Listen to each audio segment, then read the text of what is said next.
Hello, everybody. I'm Paul. And I'm Andrew. And welcome to the Fan Voice Podcast. We are at episode 15. Oh, and shit. Yeah, It's awesome. it is 15. Yeah. So we've come so far. We have Andrew. come so far. We're halfway. We're halfway to 20. Well, from 10. I don't know where I was going with that. We're close to 20. We're not even close to 20. You know what? Never mind. Just we're at 15, and it's awesome because we have 15 podcasts. Yes, it is awesome. Yeah. My point was pointless. Yes. No.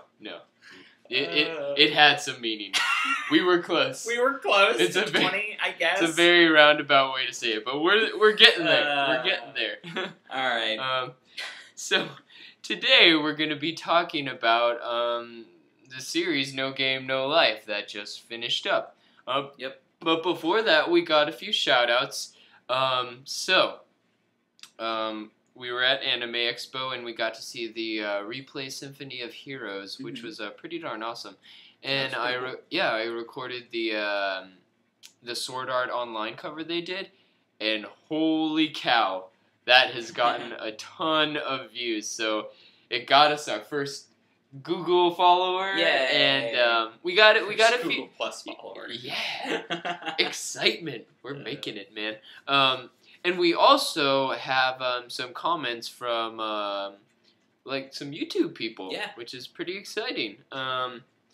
So Hugo Aguilar says definitely a highlight of the show, and I'll agree with that. Yeah, it was one of my favorites. Was very, very, very cool. Yeah, it was absolutely. Awesome. And then Leo Lim says it would be cool if Replay did Gundam Unicorn. That would be cool. Yeah. I have only seen the first episode of Gundam Unicorn, but it's a very interesting score. Oh yeah. Gundam always has pretty good music, honestly. That's true. They do a really good job with music. It's always very, orchestral and, big, and I don't know, so Gundam Unicorn would be really cool. And that's, is that the most recent Gundam? Yeah. Well, it's not, actually. I think Gundam Build Fighters is technically recent, but it's been going on for years, and it's basically an hour-long episodes, and they come out, every 6 months. Wow. Yeah, so it's a long-form series. It's like a mini-series. Okay. Yeah, but it's cool. It's really cool. I've been meaning to catch up to it. Nice. Because I really like Gundam. I'm a fan of Gundam. Yeah, For those that don't know. I'm huge into Gundams and mech shows, so... Yeah. So that would be pretty darn cool. Yeah, it would be awesome. Thanks for uploading... Oh, Blurry Screen says, thanks for uploading. This was...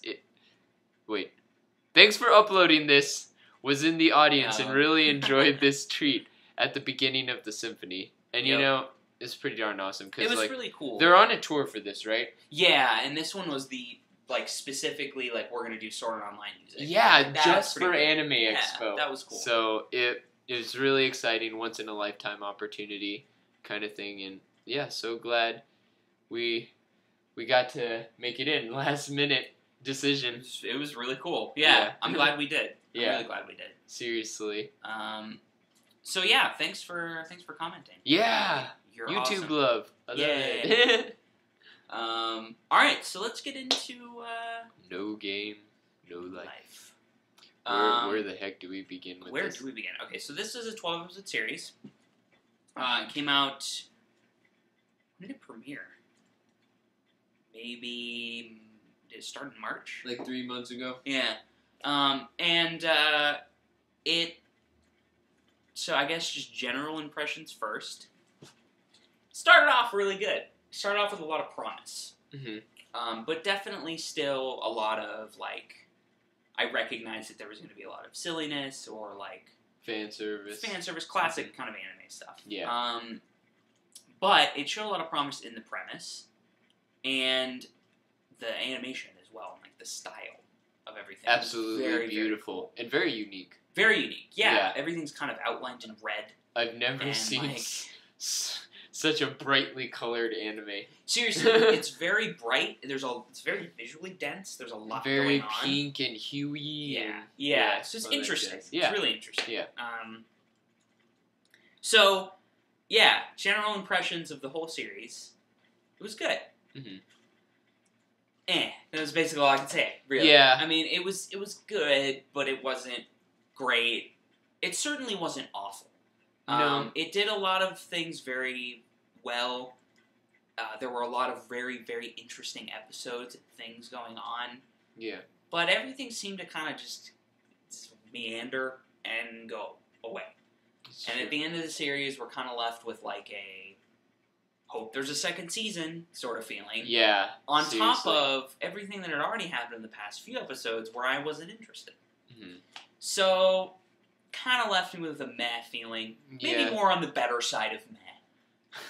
The But- better side of meh. It was still kind of I was pretty meh-ish too. I've stated this before, but for me, I personally I wouldn't say the beginning was better than the ending, but more if it was just like a wave up and down the whole time. I can see it. Because like Yeah. you know the fan service staples stepped in every single episode with Yeah. no meaning to it, pretty much. Yeah. And yeah, so basically it was like love the game parts, but anything outside of the games was like, why? Yeah. So, I Kind of mean, thing. yeah, I might agree with the waves. Mhm. I think in general it still sloped downward for me. It started off well, and then it got a little worse. And I mean, I guess let's just start at the beginning of the series and kind of talk about arcs and how the show develops and everything. Okay. I mean, at the very beginning, The first episode was really interesting. first episode is really interesting. We Yeah. get a sense of Sora and Shiro, who are the main characters. This is spoiler territory, by the way. Yeah. In case you haven't seen it, please don't listen if you don't want to be spoiled. But Sora and Shiro kind of have this interesting like concept of real life where they both hate real life because you can't tell what's going to happen. Absolutely. So that's why they like games. Like they can't calculate it. They can't in calculate any sense. Yeah. Yeah.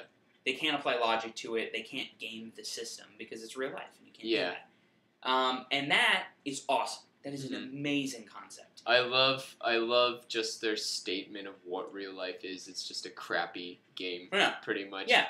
And that's fascinating, Yeah. especially to people who play games. Yeah, absolutely. And who kind of feel like that sometimes. You know, I'm obviously sure I'm not plen- that cynical.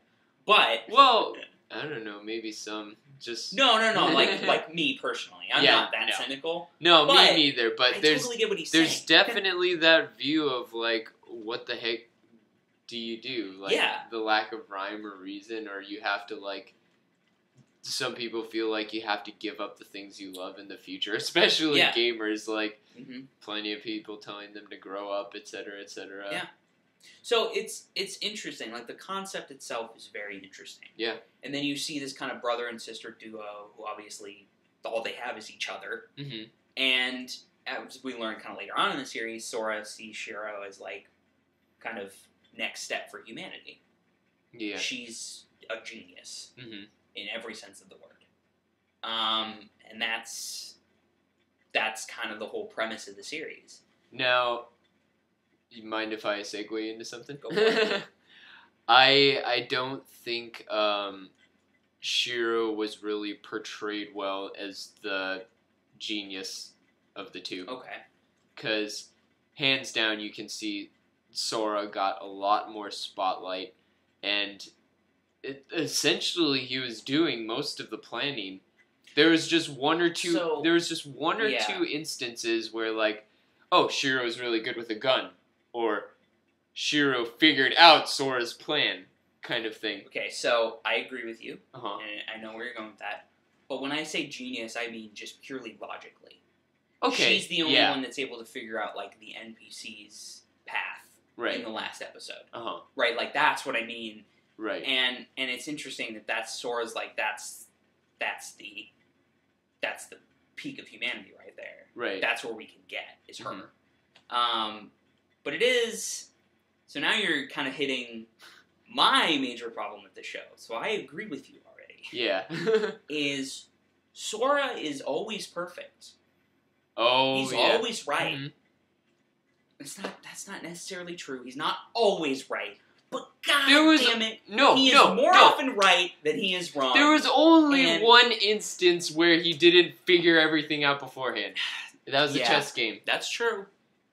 Which is my favorite part of the whole show. Absolutely. Because you see Shiro playing the chess game, and she can't do it.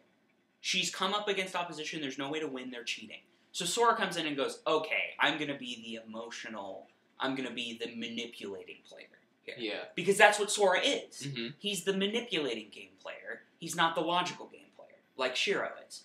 Totally makes sense. So he comes in, and it's a great scene where he makes an appeal to the queen, fall in love with and he breaks the game open, and suddenly they win. And it's fantastic. It's really, really well done. It's also funny, right? Like, he's actually funny in that scene, and it's a great scene, and he absolutely messes with their plan to essentially cheat. Yeah. And he ends up winning because of it. Well, they end up winning because of it. Because really, Shiro did most of the front work, you know. And it's great because he didn't know it coming in. He had to come up with a plan at the end, and he did, and it works. Very next arc is Jibril. The game with Jibril. Yeah. Where the whole time he knew where the game was going. Exactly. I knew you were going to say that word. So I said this word. Aha, well, I knew you were going to say that word. Ha, you fell into my trap. And it kept going until it got to the point where I was like, I am now tired of this. Yeah. You need to stop. And honestly, I was tired from the beginning because they had that aspect to that. And then along with it, he was making everyone naked. So that's the other part. And then made out with his sister. That's the other part. There's obviously a little bit more stereotypical anime. Yeah, he's definitely fucking taking off girls' clothes, and they're just naked, and he's like, haha, I've won, I don't even care about the game, because I saw you naked. What the fuck ever. We'll move on. I didn't care at that point. I was like, no, it's okay, because the game could get interesting. And it did, and then it subsequently did not, because he had the plan the whole time. And that's where I noticed, because it happened before, but Sora was dealing with people who were less smart than him. Yeah, that little card game with that random person. Exactly. It's like, he can outsmart this random person. He's going to outsmart that person. Yeah. But he comes up against Jibril, who is smart. Yeah. Who understands the game. Like, basically a god of war and tactics and stuff. She's a god of tactics. And he beats her easily. Yeah. Completely outsmarted. Not just beating, but not even have to change your plan at all. He didn't even do anything to change his plan. He's like, no, I knew everything immediately. I knew it was going to happen. I knew that you would do this, and I would do this, and so it all worked out perfectly, and now you're my slave. How did we go from a chess game where he's like, this isn't working out. I know, let's make a different plan, and outsmarting an elf and a person who are trying to cheat, to a person way smarter than them, and he's perfectly outsmarting him. Yeah. That's the thing that bothered me the most. I mean, really, it bothered me the most. I'm like, you obviously have flaws. Like, he can't handle the real world because he doesn't understand the logic, and he doesn't, you know, and he obviously wants to protect his sister, but he also wants to win the game all the time. Right. He wants a chance to challenge Ted. There's interesting things happening there. He can't just be perfect all the time. No. And everything after the chess game, he wins. Yeah. By a margin that's just not even fair. The next game after that was the one where he disappears into another dimension. Now, okay. He disappears into another dimension. And then Shiro... I liked that episode. And I liked the episode because Sora disappears. The end credits... The title sequence at the end is all messed up and, like, glitchy. And when she wakes up, she's the only one that remembers him. I like that episode for several reasons. It's a kind of a gamble, a little bit. The audience has to come along with you to be like, maybe we're going to change the whole show right now. You wouldn't even know. That's interesting. And it was interesting enough for that next episode to be really intense. Because what the fuck is going on, you don't know yet. Now...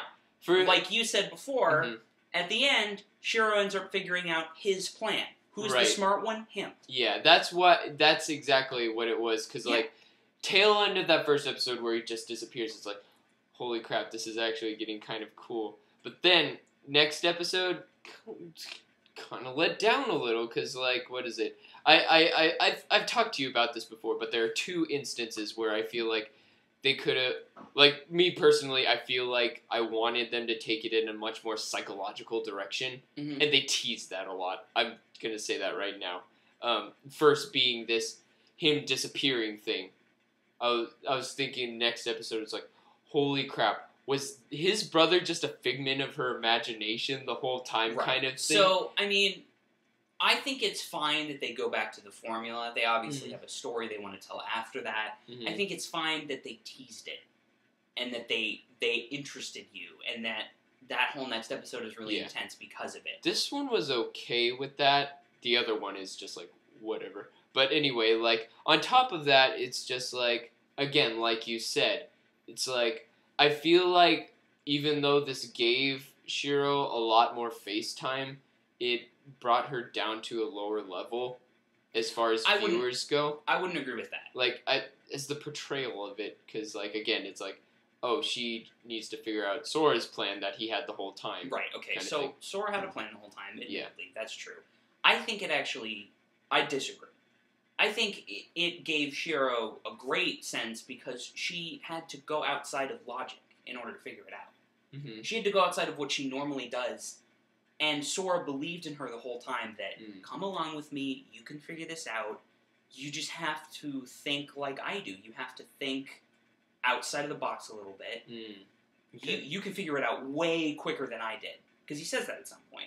Oh, wow, okay. you figured it out way quicker than I would have if I was in your position. Because you're smarter than me. Mm-hmm. But you need to take a step outside of your box. Right? I'm not there. You need to figure it out. I like that part of it. I think it was very, very well done. Yeah. My only problem is that, once again, it's his plan all along. Yeah. And I think it's great that Shiro gets more face time, she gets a chance to shine, and she sits there and she goes, I know what you're doing, and I figured it out, and I can follow you. But and that's showing that Shiro is as smart as Sora. Mm-hmm. She's gonna get there. Yeah. She's better at him than certain games, that much is obviously already true, but she is also as intelligent as him, and she is getting to that point. Yeah. That's awesome. The fact that it was just his plan all along, and he was like, it's going to be fine. It more firmly plants his omnipotence. Exactly. You know? That was my problem with it. Mm-hmm. But I really liked that episode because I thought that it really showed Shiro in a good light. Yeah, that's true. And I mean, definitely. Yeah, sure, it was his plan all along, but it would have never worked if Shiro hadn't been like, I need to think like him. Mm-hmm. I need to think outside of what I would normally think about. I need to grow as a character. And she did. It's true. Yeah. So, for me, I was like, great! And then at the end, I'm like, I don't even care. Like, sorry, you can just go away. This is fine. This is fine. I love you. You're great, man. But just go. Just go for a second, because we're having a great moment over here. And I don't want you to ruin that.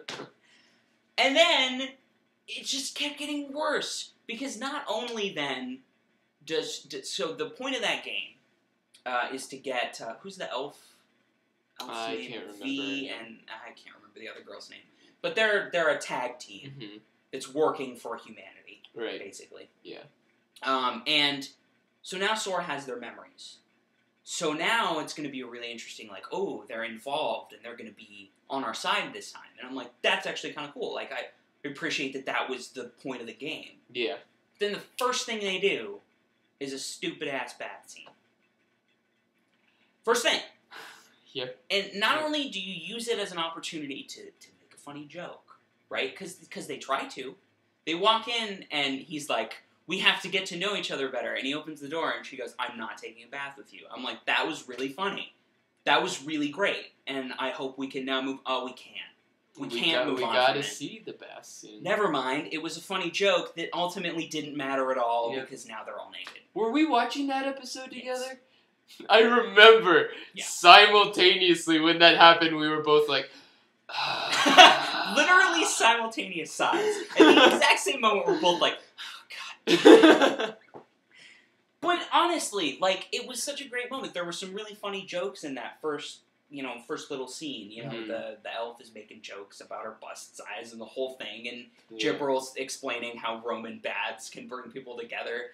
So it's kind of a funny scene. immediately transitioned into a scene that literally doesn't need to take place in any way, shape, or form. No. And I'm like, the problem with this scene, in specifics, is that the rest of the series had been doing this already. Right? There were already bath scenes, there were already stupid moments with Steph, or whatever her name is, Steph, right? And Steph is funny at some points, and other points she's just naked, and I'm like, alright, whatever. And I just let it go. To me, fan service hits a tipping point. I think the difference between, like, me, you, and some of our friends is that our tipping points are different. Oh, absolutely, yeah. Where, like, I have a higher tipping point than you do. I have no tipping point. You have no tipping point. The first time boobs come out, you're like, I'm done, I'm out, right? Which is fine. Which is fine, and I get it. Mm-hmm. I have a tipping point to a certain extent. Some of fan service, I think, is either if it's done smart or if it's done interesting. Bakemonogatari is a really good example. I know you haven't seen it, but just for the audience, Bakemonogatari is a good example of like fan service that's done in an interesting way, and that is still, it's definitely fan service, but I was okay with it. In fact, I still liked it at a lot of points. This is now one of those.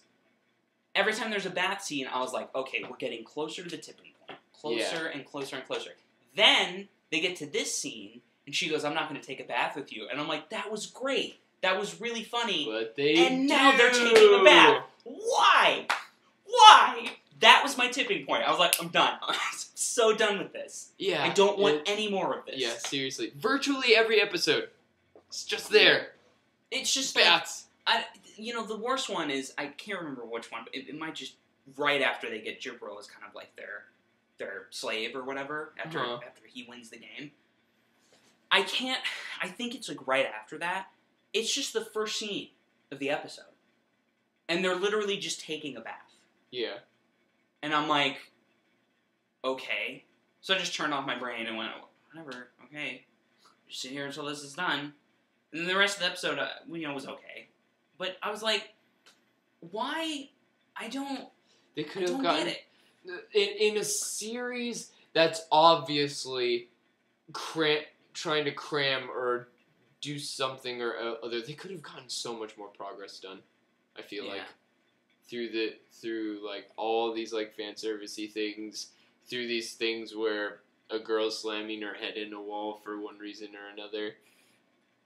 It's just like in a series, they obviously wouldn't finish right from the get go, or I guess not from the get go, but like halfway in, it's like, okay, you haven't even conquered one nation yet, and you're supposed to conquer 12. And they have that whole episode where Steph's following him around as a puppy or whatever. Yeah, right. Yeah, I know exactly what you're talking about. That whole episode was just like, what?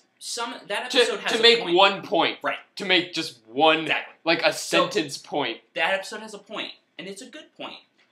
But to spend an entire episode doing it is completely unnecessary. No. Yeah, absolutely. And it is generally just supposed to be funny. Problem is, I don't find it funny. No, it got old really fast. Really fast. Yeah. If they would have done 1 or 2 jokes with that and then made the point, I would have been like, oh, that was good. No, but it was the same 5-minute scene. It was the same joke 5 times with Steph getting more naked. Yeah. Really?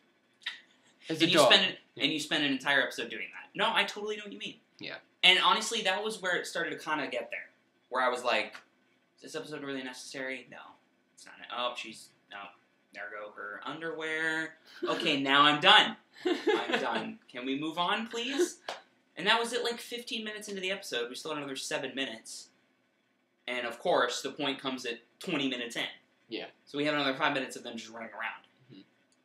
So I get it. And that was honestly why this show ultimately ended up failing on a lot of points for me. Because I'm like, you really don't need those scenes. And if you wanted them, they could have been less than half of what you already had. Yeah. And it would have been fine. Mm-hmm. I mean, seriously. You need, like, maybe 2 bath scenes, and I would have let it go. Would have been like, alright, fine. I mean, but you're wasting time. Yeah, such an interesting concept, but it obviously got stuck in the mainstream standards. Yeah. Yeah, I don't know. I mean, Yeah. It was ultimately kind of disappointing with the way they handled it. And we haven't even talked about the ending yet. So, yep, we reached the tipping point during that bath scene And then we get into the conflict with the War Beasts, where they're going to challenge them to a game. Yeah. Now, a couple different things happen. It was done okay. Now, this was the twist hook where I was like, that I'm not as okay with. Because basically, it ended on the episode where it looked like they were just in the city, in the real world kind of thing. And they're like, we can't make it. We can't make it. I'm like, holy crap. This is actually their weakness. This is going to be really interesting. Like, another psychological thing I wish they had was, like, dealing with the one thing they really can't handle is interaction within the real world. And then, next episode, no, it's just a game. It's not the world at all. That one, I'm just like, screw you. So, alright, so there's a bunch of setup to this. Yeah. Right? Where the War Beasts are constantly talking about it's a game, nobody can win it.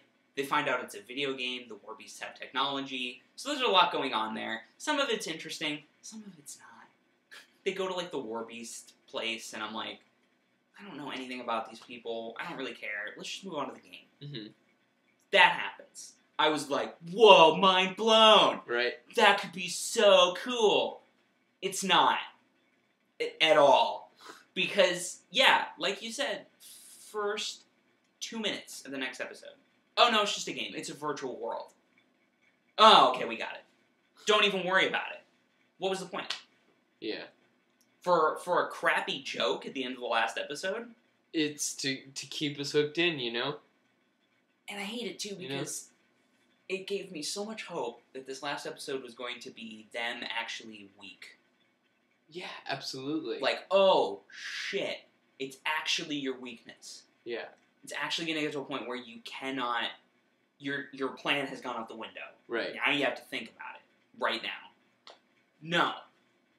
You can still come up with a plan.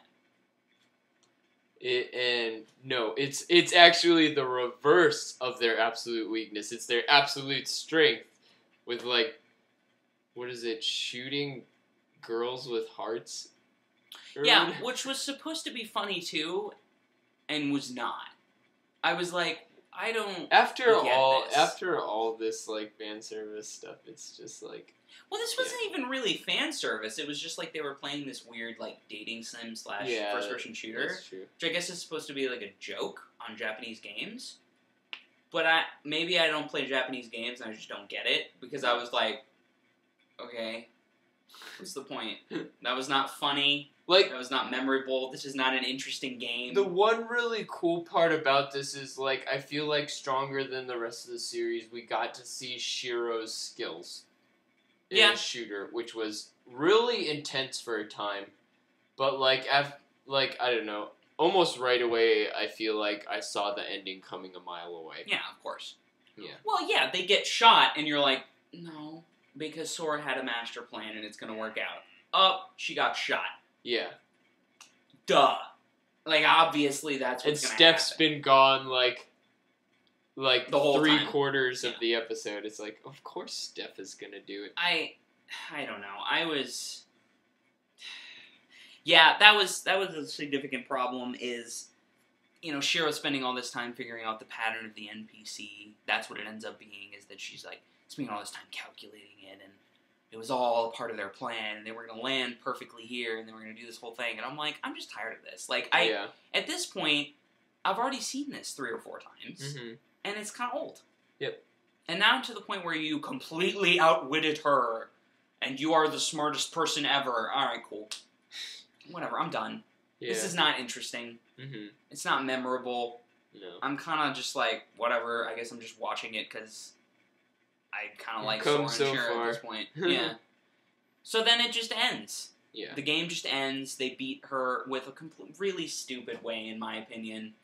Like, they calculate the way the NPC is going to travel, and then they land here so Steph can shoot what's-her-name in the back, and then it all works out perfectly. You didn't need a complicated plan to make the girl forget about, like, the worst skilled player. Yeah. Like, it's common sense. Like, you know? It was just not... I don't know. Yeah. Not really done. And the I way don't I know, would've the liked. War Beast power just kind of fell short to me, you know? I thought it was gonna Completely. Yeah. I thought it was gonna be something really cool and complex. It's like, no, it's literally just a physical overdrive Yeah. kind of thing. So they're really strong now. Yeah. Okay. That's their secret. Like, that's their big secret, and their big game is a first-person shooter crossing a dating sim. Like, what? I don't. All right, I guess that's your perfect strength. You know everything about games and video games specifically, so you're gonna win. And who? This is the other thing that bothers me too. They're gonna win. Who actually thinks they're not gonna win? So they do this whole reveal, like, ooh, maybe she's gonna win because she has this physical overdrive power and Shiro can't shoot. Like, it doesn't fucking matter. Even when they got shot, I was like, all right, what's gonna happen? Jibril, Steph's been gone for a while. Yeah. Who's gonna shoot her? Yeah. And then Steph shoots her, and I'm like, all right, can we move on? I knew it was coming Yeah, absolutely. because you cannot. Sora can't get outsmarted because it's already been proven that he's the smartest person in the world, and nobody will ever put up a challenge to him. Yep. I don't know. It just whatever. And then an ending with absolutely no closure. Well, okay, so yeah, that's the other thing about this too. So when it ends, he goes and he talks to the War Beast high priestess, who tells him, you know, basically let's flip a coin. He rigs the game so that they have to join forces. So now humanity and the War Beasts have joined forces, and they're going to challenge the Elven coalition, or whatever, the elves. Yeah. Which was fine. I was like, oh, okay, it's you know, kind of clever. Like, you rigged the game, and that was all right. Yeah. Once again, outsmarting everybody. And so I was like, all right, well, you know, then this is okay. And then I realized it was the end. And I was like, oh, damn it. This means we're going to have not just another season, but potentially 2 or 3 other seasons. Because there's no way you're going to beat the Elven Coalition. At the pace they're going? No. Absolutely not, yeah. So this is going to be a 60-episode series by the time this is done. Mm-hmm. I don't know if I want to watch a 60-episode series of this. And, I was on board for 12 because I was like, hey, there might be some interesting things. Turns out there's not really. Mm-hmm. It kind of fell off and was just not very interesting after a while. But you know what? I think we were both pretty iffy, like whether or not this would continue. There was always that question of whether or not it would. Yeah. But after going to Anime Expo, seeing all of those Sora cosplays and all the art and stuff, it's like, okay, this has gotten popular. They're gonna have another season. I think they will, and you know what? For the fans of the series, I hope they do, because it would be kind of disappointing to end the anime on that. That would be a terrible. That would be terrible. If you're a fan of the series, I'm sorry. Yeah, like, that would suck. Yeah. So I do hope they do. They continue with it, because I mean, really, if you, I don't know, if you end it like that, that would just suck. Like, I wouldn't mind a second season, honestly, because I still love the core concept of this, you know? No, I totally agree. I want them to redeem themselves, you know what I mean? Yeah. No, I mean, and, you know, we'll get, I think they'll get to a point where they can kind of dispense with all the fan service stuff. If they get to a point where they have too much story to tell and not enough time. Yeah. You know, I felt like they were planning on a second season, so they spent a lot of time doing other unnecessary things. Mm-hmm. Maybe we can look to the fact that the second season won't do that as much. I hope, anyway. Because, I mean, what is it? You look at some of the longer series, and they always start off kind of silly and stuff, but, like, this structure didn't call for that. I mean, like, we're talking about the super long series that do that, and this could be super long, but this particular thing is a 12-episode series, you know? Yeah, no, that's true. So they really shouldn't have done that, even if their plan is to get rid of it later. Yeah. So, I mean, as far as I'm concerned, I would watch second season. I'm not going to be super excited about it, but I'd watch it. Yeah. And I'd see what would happen with the Elven Coalition. I still do really like Sora and Shiro. I still find Steph funny occasionally. Shiro needs more FaceTime. Yeah, I mean, it might get to a point where I would really enjoy it. Yeah. Because the core concept comes out again, and it would make things interesting again. Right. We just need him to really show some vulnerability here. Yeah, he needs to be challenged. But I mean, what is it? It's only 2 out of 12, like, villages. Kind of thing. Yeah, 2 out of 12 like races or whatever. Yeah, that's it. Yeah. Yeah, So, and then he's gonna challenge Tet. God, that's got 100 episodes. Yeah. I think the light novels aren't even finished yet. No. So. I want to say they're on like race 5 or 6 or something. They're not very far. I can't remember. Yeah. I can't remember either. Yeah. They challenge like 3 races at a time, apparently. At really? Point, I guess. I don't know. I guess that makes sense. Like if they get one more 3-on-3 or something like that. Anyway. Okay. So yeah, that's No Game No Life. It was okay. I don't know if I can recommend it. If you like the kind of regular anime silliness occasionally, and you want to see something that has a cool concept to it, I would recommend this. If you're listening to us about like our fan service concerns and just like these more intricate plot details and everything, and think we're being too hard on it. Yeah, honestly, if you do think we're being too hard on it, you're gonna like it. Check it watch out. Yeah. Now, I don't think anybody is gonna think this is an amazing show. No. But it's very good, enjoyable. It's beautiful. So, it's beautiful. Say that. That's true. So, I don't know, if you like that kind of thing, go watch it. Yeah. If you're looking for something more like, God, Terror and Resonance is premiering, and like Mushishi already premiered. If you like those things more, No Game No Life is more of a distraction for you. Yeah. But I don't know. To each his own. Yeah. And I want to hear from you guys. If you think we're being way too hard on it, tell us, please. If we're being too hard on it, or you have a point about the fan service or the direction the show went at the end, tell us what's up. You can find us at facebook.com/thefanvoicepodcast, youtube.com/thefanvoicepodcast, Twitter at fanvoicepodcast, email at fan@thefanvoice.com, and then you can also find us on our website at thefanvoice.com. We do reviews and news and everything else on there, so go check that out. Yeah. We'll be doing stuff with currently airing anime, I'm sure. Absolutely. So if you're ever interested in that, go check out the site. Yay! All right. So, with that, I guess we'll see you guys next week. All right, see you later.